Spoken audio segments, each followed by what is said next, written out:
Hello and welcome to a slightly unusual episode. While I was getting ready for a project that I'm doing, I fell over, as I often do, things that I'd left lying about and hadn't put away, and one of them was a reel-to-reel recorder.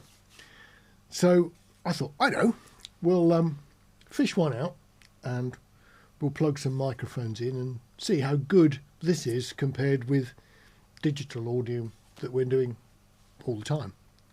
I've been really foxed actually because it hasn't gone according to plan at all.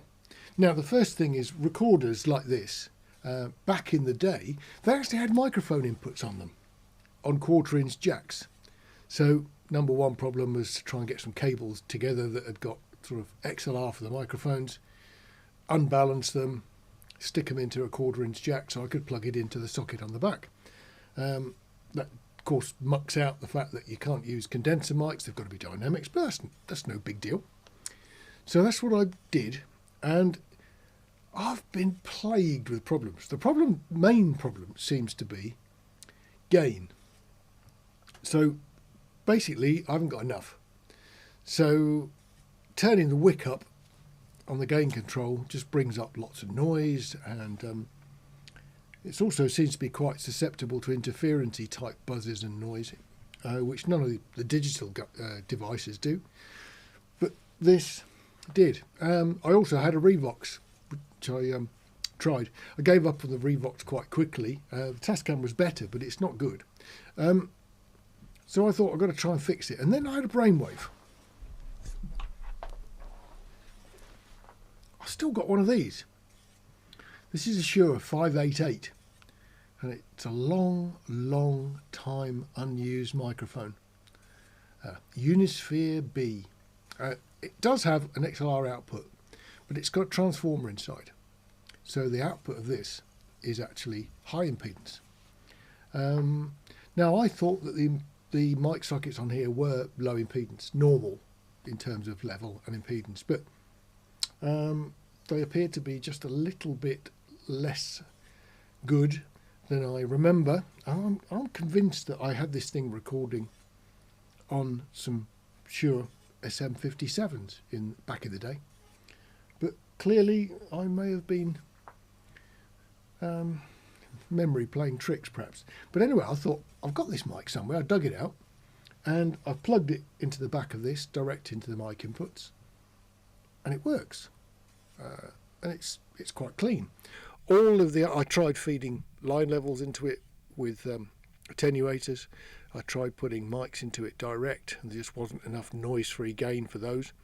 So all in all, I either had too much or too little signal, until I got to this, and this one seems to work quite well. The thing with these machines, I mean this particular one is a 4-track, it's a Tascam 34B. I don't know if you can hear it, but one of the spools sounds like it's slightly bent, so it actually makes a noise. Have a listen to this. Don't know if you could pick that up, but it's just binding slightly, and I guess I just need to take it off and give it a bit of a wiggle, but I haven't done it. But what we are able to do is listen to our normal comparison mic, the SM7B. So let's do that. This is the SM7B, and you're listening to the SM7B doing its thing. So let's switch across to this old 588. So now this is the 588 recorded direct to digital. So we're actually hearing what's going into the machine coming straight out, because I've actually got it set to input monitoring, so it's coming out of the machine in straight out to the digital system.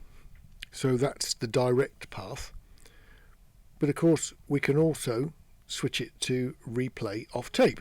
So I'll do that now, hang on. So this machine is using brand new tape, and one of the reasons why I think reel-to-reel machines are never going to be popular again amongst the normal people as opposed to the real enthusiasts is that spool of tape, including the spool, costs 70 quid. Now that's ludicrous. You can't, £70, and just in this bit this morning, we've probably used £25 worth of it already. So it's just so uneconomic to use these things. We're used to complaining about the cost of an SD card or something, but £70 of a spool of tape, wow.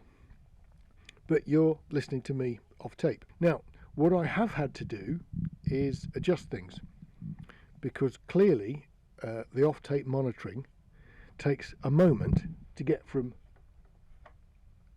that head to that head. So what's happening on here is that there are 3 heads, and this head here is the erase head, that's the record head, that's the playback head.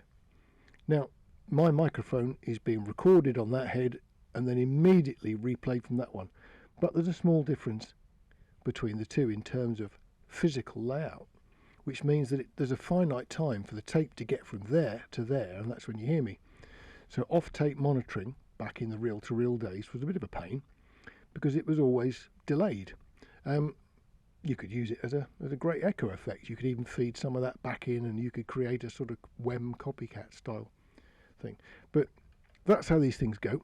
All in all, I think what I'm probably going to have to do for the majority of this is to do the delay cutout in the edit. So it would be very disturbing if my mouth and my words were apart by probably half a second or so. But that's how they are. I mean, the machine at the moment is running and it's not doing it too badly. Just bear with me 1 second.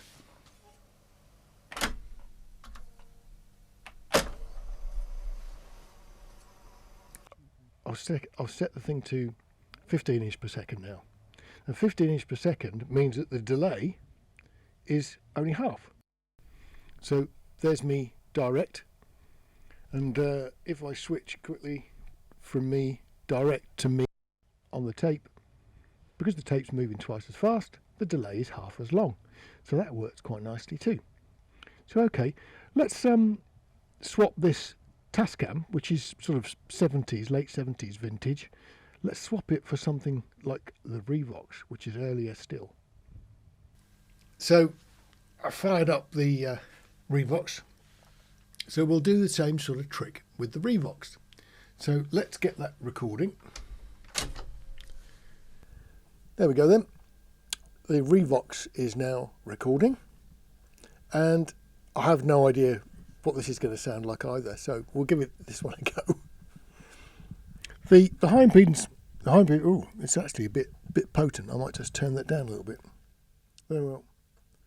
So the Revox is recording now, and so we've got the high impedance Shure mic that we used on that Tascam slapped into this A77. This is an ordinary A77. It's 2-track, but it's only 7.5 and 3 3/4. It doesn't have the 15 inch per second speed that the Tascam has. So this is its fastest speed, and it's recording what we're doing now. So we'll give that a bit of a sort of test and see how well it does. All in all, the Tascam eventually worked quite well. The Revox is not doing too badly either, so we're doing pretty well with these really ancient machines. I mean, an A77 is pushing it a bit now, so this one would be probably what, 45 plus years old, and it's not doing too bad.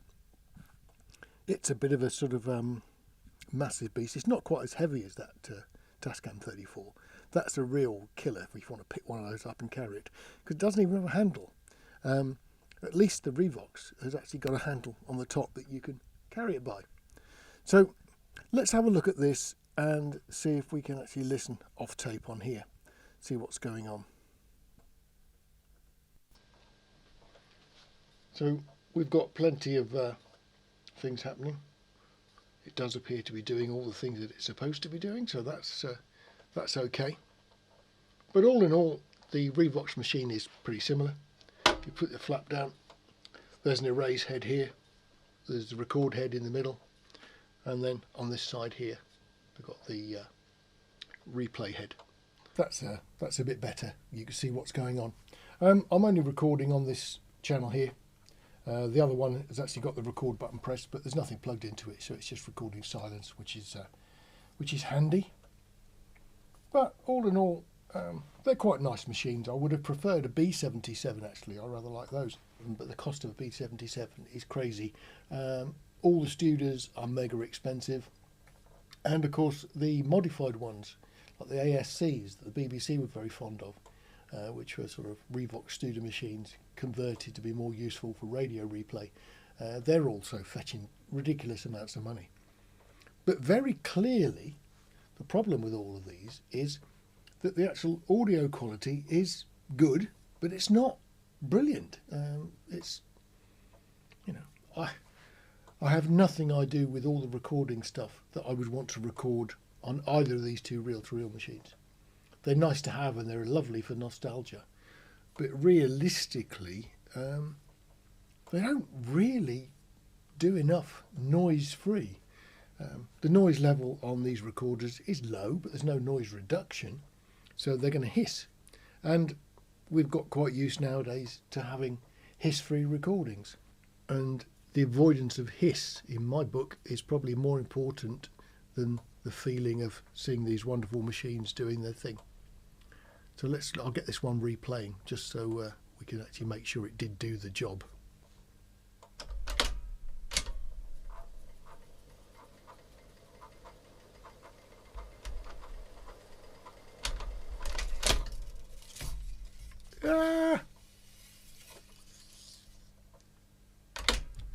And that is what happens when the brakes are not adjusted properly. It manages to wrap things round. Let's see if I can manage to recover it. So now you can see what I need to do on here is like recover all that, and there's a nice kink in the tape.